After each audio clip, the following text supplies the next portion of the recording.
Le soir du 9 mai 2026, un vol Nolisé d'Aeroflot a quitté l'aéroport international de Vnukovo à Moscou avec 9 passagers à bord. Le manifeste de vol les présentait comme des consultants techniques se rendant en Iran pour des réunions de coopération industrielle. Les données de suivi aérien ont montré que l'appareil, un Airbus A300, vint enregistrer auprès de l'agence fédérale russe des réserves d'État, a suivi une route directe au-dessus de la mer Caspienne avant d'atterrir à l'aéroport international Imam Khomeini à 23h47 heure locale. Les médias d'État iraniens n'ont pas mentionné cette arrivée.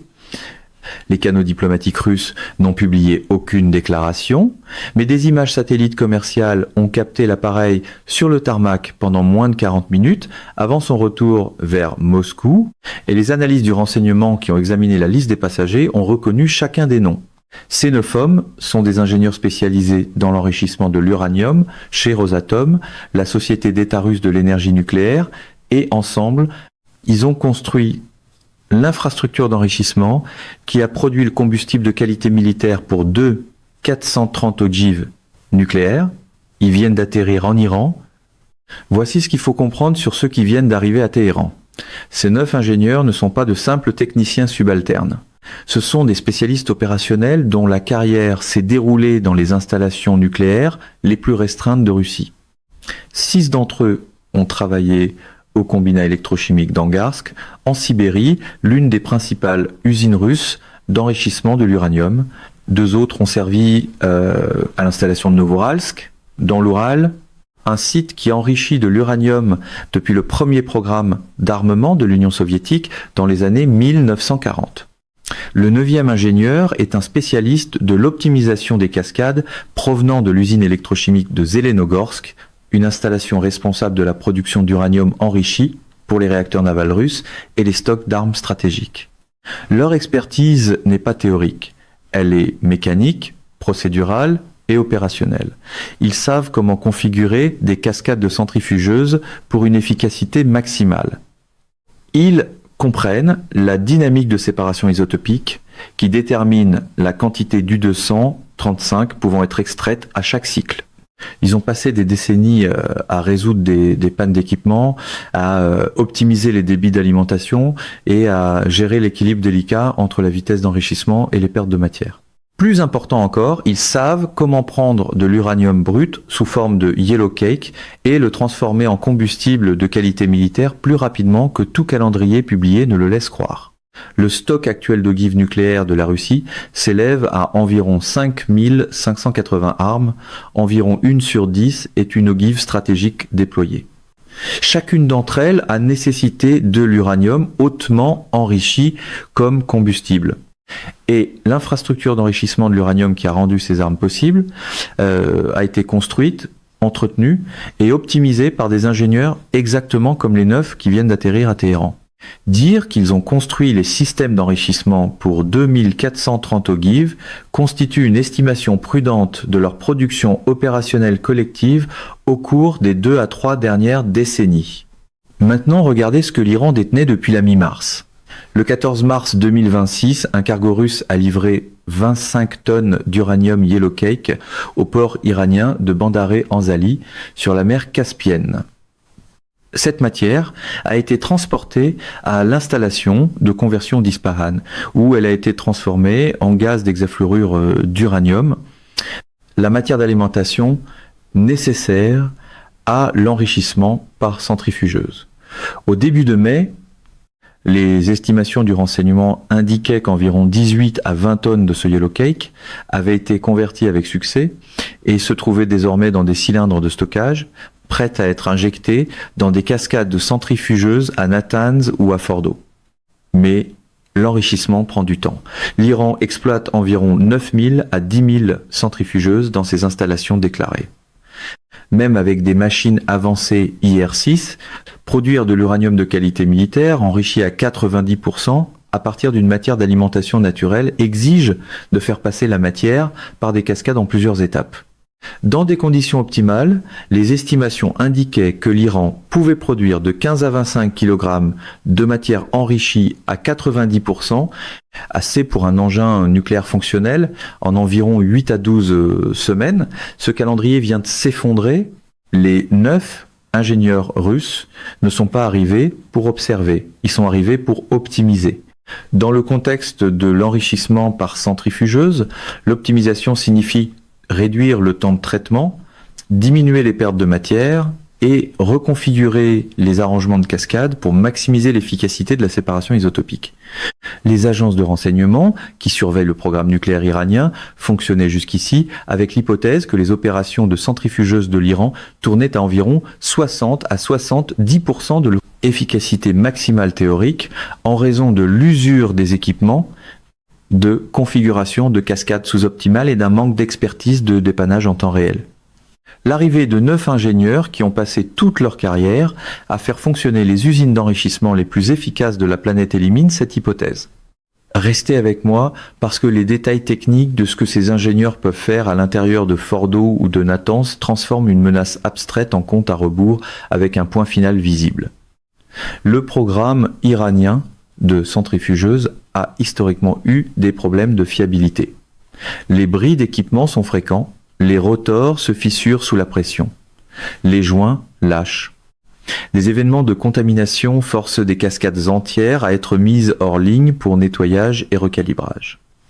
L'effet cumulatif de ces inefficacités fait que les centrifugeuses iraniennes fonctionnent bien en dessous de leur capacité théorique.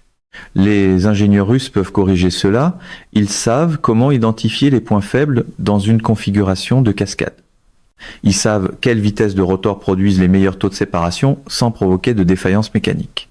Ils savent comment gérer la dynamique des flux gazeux pour éviter les déséquilibres de pression qui causent la contamination. Et ils savent comment reconfigurer des halls d'enrichissement entiers pour maximiser le débit. Si les opérations de centrifugeuses iraniennes tournent actuellement à 65% d'efficacité, l'optimisation russe pourrait faire monter ce chiffre à 4,25 ou 4,20%.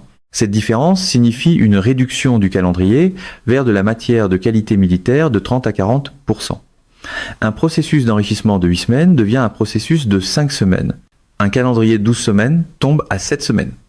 Et si les ingénieurs mettent en œuvre les configurations de cascade avancées que la Russie utilise dans ses propres installations militaires d'enrichissement, les délais pourraient se comprimer encore davantage.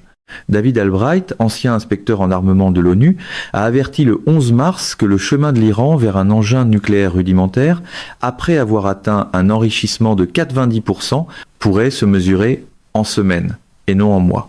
Cette évaluation supposait que l'Iran travaillait seul. Elle ne tenait pas compte de l'arrivée de la même expertise d'ingénierie qui a bâti l'arsenal nucléaire de l'Union soviétique. Maintenant, regardez comment ces ingénieurs sont arrivés et ce que cela révèle sur les limites du renseignement occidental. Le vol nolisé d'Aeroflot qui a atterri à Téhéran le 9 mai n'était pas une opération clandestine. L'appareil a transmis sa position pendant tout le vol, mais le manifeste des passagers était protégé par des protocoles diplomatiques. La Russie a désigné le vol comme transportant du personnel technique pour une coopération nucléaire civile, une catégorie d'activité techniquement légale selon les accords internationaux.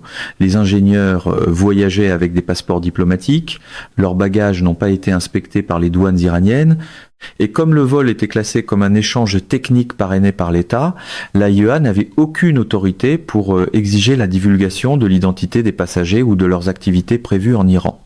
Au moment où les agences de renseignement occidentales ont identifié les ingénieurs par leur nom, ils avaient déjà quitté l'aéroport et étaient en route vers des lieux non divulgués, très probablement l'installation d'enrichissement de Natanz ou le complexe de Fordow, enterrés sous une montagne au sud-ouest de Téhéran. Des images satellites examinées par des firmes commerciales de renseignement le 10 mai, un jour après l'arrivée des ingénieurs, montraient une augmentation de l'activité des véhicules à Natanz comme à Fordow. Les signatures thermiques détectées à Fordow indiquaient une consommation d'énergie élevée compatible avec des opérations de centrifugeuses fonctionnant à une capacité supérieure à la normale. C'est ici que l'histoire passe d'une menace technique à une crise stratégique. Israël a passé les 10 dernières semaines à mener la campagne aérienne la plus intensive de son histoire. Plus de 3000 frappes aériennes ont été lancées contre des cibles iraniennes depuis le début de l'opération Epic Fury le 28 février. Des installations de production de missiles iraniennes ont été détruites, les infrastructures de commandement ont été rasées, le guide suprême a été tué, la marine de surface iranienne a été éliminée. Et pourtant, malgré tout cela, le programme nucléaire iranien a non seulement survécu, il s'est accéléré. Le 11 mars, l'AIEA a confirmé que l'Iran avait produit pour la première fois de l'uranium enrichi à 90%. Le 14 mars, la Russie a livré 25 tonnes d'uranium Yellowcake pour soutenir indéfiniment les opérations d'enrichissement iraniennes. Et le 9 mai, la Russie a envoyé l'expertise humaine nécessaire pour transformer cette matière en combustible de qualité militaire en une fraction du temps prévu par les analystes occidentaux. Chaque escalade menée par Israël et les États-Unis pour arrêter le programme nucléaire iranien a été confrontée à une contre-mesure russe qui rend la frappe précédente sans effet. Le Premier ministre israélien Benjamin Netanyahou a convoqué une réunion d'urgence du cabinet de sécurité le 10 mai. Quelques heures après que le renseignement eut confirmé l'identité des ingénieurs russes, des fuites dans les médias israéliens indiquaient que des options militaires avaient été discutées. Mais la réalité opérationnelle est brutale. Les ingénieurs ne sont pas assis dans un entrepôt qui peut être bombardé. Ils sont dispersés dans des installations nucléaires fortifiées, dont certaines, comme Fordo, sont enterrées sous 80 à 100 thèmes de roches solides. Frapper ces sites nécessiterait des munitions anti-bunker qu'Israël ne possède pas en quantité suffisante, ou le déploiement de pénétrateurs américains GBU 5-7 Massive Ordnance Penetrator, ce qui exigerait une autorisation présidentielle explicite qui n'a pas été accordée. Même si Israël pouvait détruire les installations, il ne pourrait pas détruire le savoir. Les 9 ingénieurs portent dans leur tête des décennies d'expertise opérationnelle. Bombarder un hall de centrifugeuses n'efface pas leur compréhension de l'optimisation des cascades. Si les installations sont détruites, la Russie peut envoyer d'autres ingénieurs. Si les ingénieurs sont tués, la Russie peut envoyer des remplaçants. Le transfert de connaissances n'est pas un événement ponctuel. C'est un processus, et une fois que ce processus commence, il ne peut pas être inversé par des frappes aériennes. Les États-Unis font face à un éventail d'options encore plus limité. Le secrétaire d'État Marco Rubio a été interrogé lors d'un point de presse le 10 mai pour savoir si l'administration prendrait des mesures afin d'empêcher des ingénieurs russes d'aider le programme nucléaire iranien. Sa réponse a été soigneusement formulée. Il a déclaré que les États-Unis considéraient le déploiement d'expertise nucléaire en Iran comme déstabilisateur, mais il ne s'est pas engagé à une action militaire. Il n'a pas menacé de sanctions. Il n'a présenté aucune réponse concrète. Ce silence est en soi un signal. Washington n'a pas de plan. Les sanctions sont sans effet. La Russie est déjà la grande économie la plus sanctionnée de la planète. La pression diplomatique ne signifie rien. Moscou a pris la décision stratégique de soutenir les ambitions nucléaires de l'Iran dans le cadre d'un effort plus large pour contrer l'influence occidentale au Moyen-Orient. Et une action militaire contre du personnel russe à l'intérieur de l'Iran constituerait un acte de guerre contre une superpuissance dotée de l'arme nucléaire, un seuil qu'aucun président américain n'est prêt à franchir.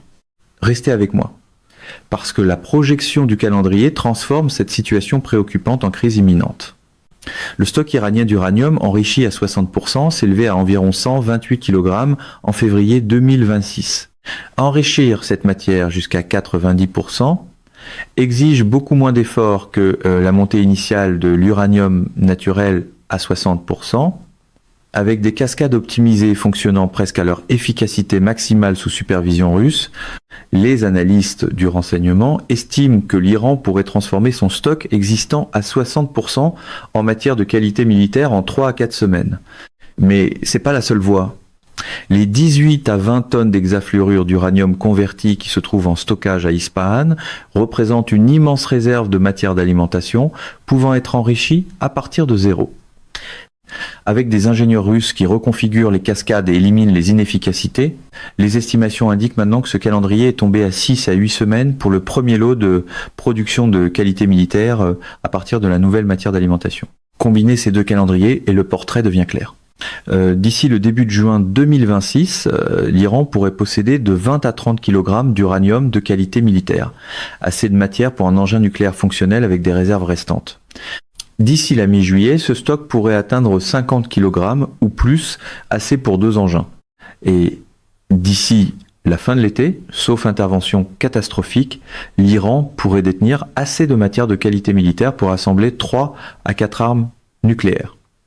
Cette projection suppose qu'il n'y aura aucune aide russe supplémentaire au-delà des 9 ingénieurs arrivés le 9 mai.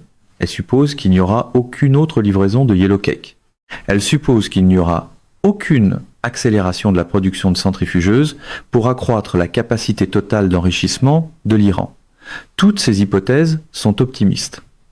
Si la Russie continue de fournir à l'Iran de l'expertise technique, des matières premières et de l'équipement, le calendrier se comprime encore davantage. Le premier essai nucléaire iranien pourrait avoir lieu avant la fin de 2026. Maintenant, regardez les implications géopolitiques plus larges. L'Arabie Saoudite a déclaré à plusieurs reprises qu'elle chercherait à obtenir sa propre capacité nucléaire si l'Iran franchissait le seuil. Le président turc Recep Tayyip Erdogan a tenu des propos similaires.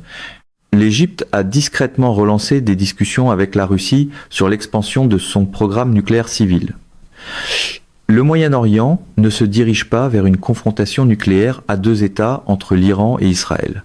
Il se dirige vers une course régionale aux armements qui pourrait placer de la matière fissile entre les mains d'une douzaine de gouvernements en moins d'une décennie. Et le précédent dépasse le Moyen-Orient. Si la Russie peut déployer de l'expertise nucléaire en Iran sans conséquences significatives, qu'est-ce qui empêcherait la Chine de faire la même chose en Corée du Nord, au Pakistan ou dans tout autre État cherchant à accélérer son programme d'armement ? La norme internationale contre l'assistance nucléaire aux proliférateurs est le socle des efforts mondiaux de non-prolifération depuis les années 1970. Cette norme s'est effondrée le 9 mai 2026, au moment où 9 ingénieurs russes sont descendus d'un avion à Téhéran. Le 9 mai 2026, 9 ingénieurs en enrichissement de l'uranium de Rosatom ont atterri à Téhéran à bord d'un vol diplomatique nolisé d'Aeroflot. Ces 9 ingénieurs ont construit les systèmes d'enrichissement qui ont produit du combustible de qualité militaire pour 2430 ogives nucléaires russes. Ils sont arrivés 2 mois après que la Russie eut livré 25 tonnes d'uranium Yellow Cake à l'Iran et 8 semaines après que l'AIEA eut confirmé que l'Iran avait produit de l'uranium enrichi à 90% pour la première fois de son histoire.